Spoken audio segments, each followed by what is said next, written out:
Le moment tant attendu de la sortie sur le terrain est arrivé pour les élèves de 6e E du collège Marie-Rivier.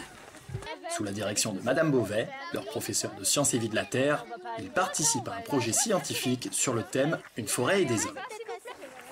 Ils se sont donc rendus sur leur terrain d'études, dans la forêt du Laoul, où ils ont rendez-vous avec Olivier Péronnel, naturaliste au sein du syndicat de gestion des gorges de l'Ardèche, qui intervient pour les aider à mieux comprendre l'écosystème forestier.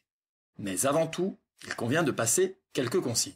Vous allez répertorier les végétaux. Donc je vais aussi rester un peu avec vous. D'accord? Enfin, ce groupe ici, vous allez travailler avec Olivier sur les conditions de vie. D'accord? Et on va alterner toutes les demi-heures. C'est maintenant que les apprentis experts entrent en jeu. Pour répondre à la problématique soulevée en classe, comment une forêt peut se renouveler après une catastrophe naturelle, il faut procéder par étapes. Première partie du travail, localiser et identifier les différentes traces et indices de vie répartis sur la clairière qui sert de lieu d'étude. C'est une veste de loup. Ouais. Alors attends. C'est quoi? Normalement quand on l'écrase ou quand on l'ouvre, ça se fait une sorte de fumée. C'est du sport qui sort, voilà. Ça c'est un lapin qui a creusé, enfin qui a fait ses besoins en laissant des excréments. Et il a gratté pour recouvrir et c'est soit un lapin, soit un lièvre. Les élèves participent ensuite à des ateliers. Parmi ceux-ci, l'orientation. Se localiser sur une carte topographique et trouver son chemin font partie de l'exercice. Alors, où est-ce qu'on doit aller? On doit aller là. Ouais, et par où on passe alors? Si on met bien sa carte par là. Donc à mon avis. Pour le coup, tout le monde n'est pas tout à fait d'accord. Pendant ce temps, de l'autre côté de la clairière, Olivier familiarise les élèves avec certains paramètres physiques propres à l'environnement du lieu et leur apprend à les relever grâce à la manipulation d'appareils adaptés. Nos jeunes scientifiques vont ainsi mesurer la luminosité,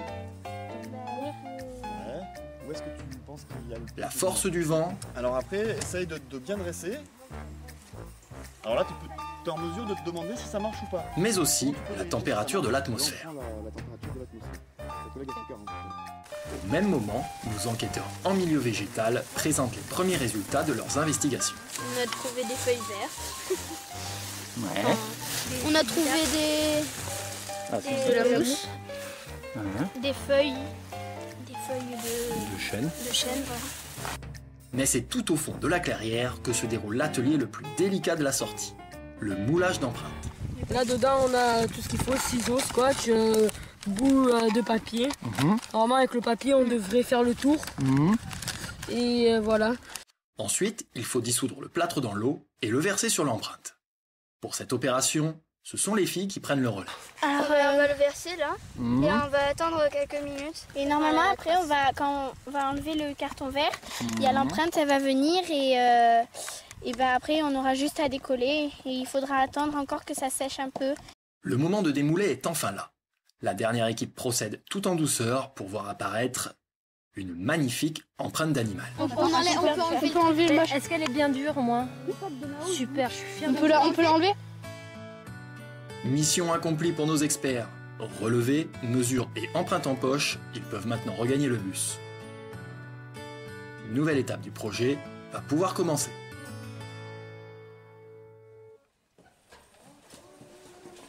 La suite, elle va se dérouler au collège, dans la salle de cours dédiée à l'enseignement de la SVT. À partir des différents éléments trouvés lors de la sortie terrain, il va s'agir maintenant pour les élèves d'identifier chacun de ceux-ci. Objectif, comprendre à la fois leur présence, mais aussi leur rôle dans l'écosystème de la clairière. Un travail effectué après un bon goûter de Noël.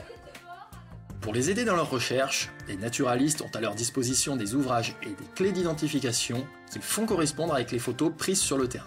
On va faire différents groupes. Le tout, c'est de savoir à qui appartient cette plume, par exemple, à qui appartient cet excrément, d'accord? Ok. Et à qui appartient ce terrier? Là, on pense que c'est la corneille, donc c'est la première. Ouais. Ah, là, on pense que c'est le pigeon ramier. Très bien. Ça... Plus, en fait. Mais alors, attention, pourquoi ils sont comme ça, ces plumes? Ça veut dire quoi? C'est un animal, un prédateur qui l'a mangé. Merci. Ailleurs, on planche sur les excréments. Un travail qui sollicite également l'implication collective.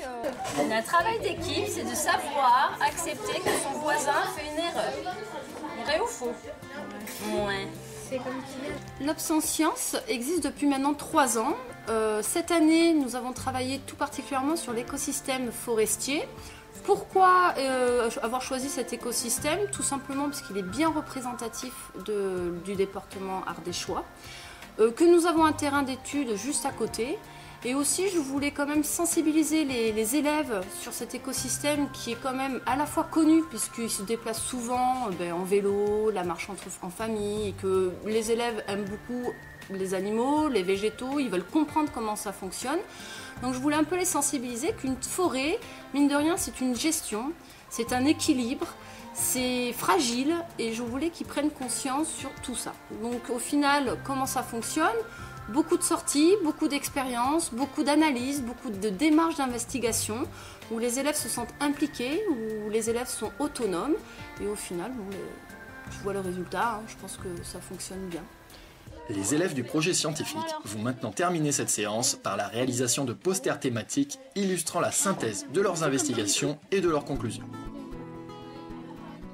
Le fruit d'un travail et d'une réflexion individuelle mais aussi collectif qui leur a permis de mieux comprendre l'impact à la fois naturel et humain sur un milieu comme la forêt.